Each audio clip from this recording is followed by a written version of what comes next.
Hi all, welcome to Blasters arena. Kerala Blasters ഇന്ന് നടന്ന മത്സരത്തിൽ ഗോൾ രഹിത സമനിലയാണ് വഴങ്ങിയിട്ടുള്ളത്. കൊച്ചിയിൽ വെച്ചുകൊണ്ട് നടന്ന മത്സരത്തിൽ നോർത്ത് ഈസ്റ്റ് യുണൈറ്റഡ് ആണ് ബ്ലാസ്റ്റേഴ്സിനെ ഗോൾ രഹിത സമനിലയിൽ തളച്ചിട്ടുള്ളത്. യഥാർത്ഥത്തിൽ ബ്ലാസ്റ്റേഴ്സ് ഈ ഒരു സമനില പിടിച്ചു വാങ്ങി എന്ന് പറയേണ്ടി വരും. കാരണം മത്സരത്തിന്റെ ആദ്യ അരമണിക്കൂറിനുള്ളിൽ തന്നെ കേരള ബ്ലാസ്റ്റേഴ്സ് 10 പേരായി ചുരുങ്ങിയിരുന്നു. പിന്നീട് പ്രതിരോധത്തിൽ കോട്ട കെട്ടിക്കൊണ്ടാണ് ബ്ലാസ്റ്റേഴ്സ് ഈ ഒരു വിലപ്പെട്ട ഒരു പോയിന്റ് സ്വന്തമാക്കിയിട്ടുള്ളത്.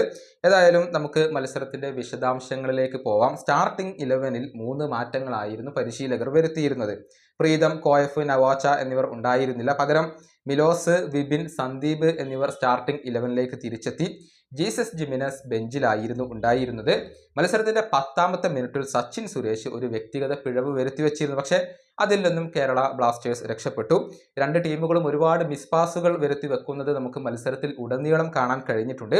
മത്സരത്തിന്റെ 26ാമത്തെ മിനിറ്റിൽ മികച്ച ഒരു ഇന്റർസെപ്ഷൻ നടത്തി അപകടാവസ്ഥ ഒഴിവാക്കാൻ കേരള ബ്ലാസ്റ്റേഴ്സിന്റെ ഗോൾ കീപ്പറായ സച്ചിൻ സുരേഷിന് സാധിക്കുകയായിരുന്നു. 29ാമത്തെ മിനിറ്റിലാണ് ബ്ലാസ്റ്റേഴ്സിന് തിരിച്ചടി ഏൽപ്പിച്ച ആ ഒരു കാര്യം സംഭവിച്ചത്. ഐബൻ ഡോഹ്ലിങ്ങിന് സ്ട്രൈറ്റ് റെഡ് കാർഡ് ലഭിച്ചു. നോർത്ത് ഈസ്റ്റ് താരമായ അജാറിയെ തലകൊണ്ട് ഇടിച്ചതിനാണ് അദ്ദേഹത്തിന് സ്ട്രൈറ്റ് റെഡ് കാർഡ് ലഭിച്ചിട്ടുള്ളത്. അവിടെ കൊമ്പ് കോർത്ത അജാറിക്ക് യെല്ലോ കാർഡ് മാത്രമാണ് ലഭിച്ചിട്ടുള്ളത്. ഇതോടെ മത്സരത്തിന്റെ ആദ്യ അരമണിക്കൂറിനുള്ളിൽ തന്നെ കേരള ബ്ലാസ്റ്റേഴ്സ് 10 പേരായിക്കൊണ്ട് ചുരുങ്ങുകയായിരുന്നു. ഇനി മത്സരത്തിന്റെ 37ാമത്തെ മിനിറ്റിൽ നോവ സദോയ് മികച്ച ഒരു ഗോൾ ശ്രമം നടത്തി. പക്ഷെ അത് ഡിഫ്ലക്റ്റഡ് ആയിക്കൊണ്ട് പുറത്തേക്ക് പോവുകയായിരുന്നു. മത്സരത്തിന്റെ 39ാമത്തെ മിനിറ്റിൽ നോർത്ത് ഈസ്റ്റ് നിരന്തരം ആക്രമണങ്ങൾ നടത്തുന്ന ഒരു കാഴ്ചയാണ് നമുക്ക് കാണാൻ കഴിഞ്ഞിട്ടുള്ളത്. പക്ഷേ സച്ചിനും ഡിഫൻസും ചേർന്നുകൊണ്ട് അത് രക്ഷപ്പെടുത്തുകയായിരുന്നു. 43ാമത്തെ മിനിറ്റിൽ അജാറിയുടെ ഒരു ഷോട്ട് ഉണ്ടായിരുന്നു. അത് സച്ചിൻ രക്ഷപ്പെടുത്തി. ആദ്യ പകുതിയുടെ അവസാനത്തിൽ അജാറിയുടെ ഒരു പവർഫുൾ ഷോട്ട് ഉണ്ടായിരുന്നു. പക്ഷേ അതും സച്ചിൻ സുരേഷ് രക്ഷപ്പെടുത്തുകയായിരുന്നു. ലൂണയുടെ free kick North East goalkeeper രക്ഷപ്പെടുത്തിയതോടുകൂടി ആദ്യ പകുതി ഗോൾ രഹിതമായ നിലയിൽ അവസാനിച്ചു. രണ്ടാം പകുതിയിൽ വിപിന് പകരം ഡാനിഷ് ഫറൂഖിനെ പരിശീലകർ കളിക്കളത്തിലേക്ക് ഇറക്കുകയായിരുന്നു. 50ാമത്തെ മിനിറ്റിൽ നെസ്റ്ററിന്റെ ഒരു ഷോട്ട് ഉണ്ടായിരുന്നു. അത് ഗോൾ പോസ്റ്റിൽ തട്ടിത്തെറിച്ചു. കേരള ബ്ലാസ്റ്റേഴ്സ് അവിടെ രക്ഷപ്പെട്ടു എന്ന് വേണം പറയാൻ. പിന്നീട് 53ാമത്തെ മിനിറ്റിൽ നോവക്ക് മികച്ച ഒരു ഗോൾ അവസരം ലഭിച്ചിരുന്നു. പക്ഷേ നോർത്ത് ഈസ്റ്റിന്റെ ഗോൾ കീപ്പർ അവിടെ രക്ഷകനായി. അതിന് പിന്നാലെ നോർത്ത് ഈസ്റ്റ് യുണൈറ്റഡ് ഒരു കൗണ്ടർ അറ്റാക്ക് നടത്തുന്ന ഒരു കാഴ്ച നമ്മൾ കണ്ടു. പക്ഷേ കേരള ബ്ലാസ്റ്റേഴ്സ് അവിടെയും രക്ഷപ്പെട്ടു. 60ാമത്തെ മിനിറ്റിൽ ഗില്ലർമോയുടെ ഒരു ഷോട്ട് ഉണ്ടായിരുന്നു. അതും പോസ്റ്റിൽ തട്ടിത്തെറിച്ചത് കൊണ്ട് ബ്ലാസ്റ്റേഴ്സ് രക്ഷപ്പെട്ടു എന്ന് വേണം പറയാൻ.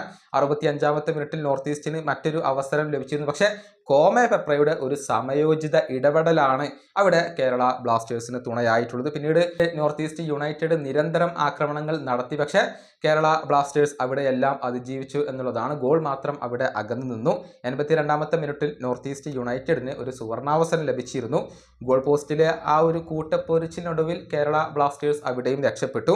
83ാമത്തെ മിനിറ്റിൽ ഫ്രെഡി, ലൂണ എന്നിവരെ പിൻവലിച്ചുകൊണ്ട് അമാവിയ അതുപോലെ തന്നെ ലഗാത്തോർ എന്നിവരെ കേരള ബ്ലാസ്റ്റേഴ്സ് കൊണ്ടുവന്നു. ലഗാത്തോറിന് ഇതോടുകൂടി കേരള ബ്ലാസ്റ്റേഴ്സിന്റെ ജേഴ്സിയിൽ അരങ്ങേറ്റം നടത്താനും സാധിച്ചു എന്നുള്ളതാണ്. പിന്നീട് 90ാമത്തെ മിനിറ്റിൽ നോവക്ക് പകരം ജീസസ് ജിമിനസ് കളിക്കളത്തിലെത്തി. പിന്നീടുള്ള എക്സ്ട്രാ ടൈമും കേരള ബ്ലാസ്റ്റേഴ്സ് അതിജീവിക്കുകയായിരുന്നു. അങ്ങനെ 10 പേരെ വെച്ചുകൊണ്ട് കേരള ബ്ലാസ്റ്റേഴ്സ് ഈ ഒരു ഗോൾ രഹിത സമനില ചോദിച്ചു വാങ്ങി എന്ന് തന്നെ പറയേണ്ടി വരും. നിലവിൽ പോയിന്റ് പട്ടികയിൽ കേരള ബ്ലാസ്റ്റേഴ്സ് 7ാം സ്ഥാനത്തെത്തിയിട്ടുണ്ട്. 17 മത്സരങ്ങളിൽ നിന്ന് 21 പോയിന്റാണ് കേരള ബ്ലാസ്റ്റേഴ്സ് സ്വന്തമാക്കിയിട്ടുള്ളത്. ഇനിയിപ്പോൾ അടുത്ത മത്സരത്തിൽ ഈസ്റ്റ് ബംഗാൾ FC ആണ് ബ്ലാസ്റ്റേഴ്സിന്റെ എതിരാളികൾ. ഈ വീഡിയോ അവസാനിപ്പിക്കുന്നു. അടുത്ത വീഡിയോയുമായി വീണ്ടും കാണാം.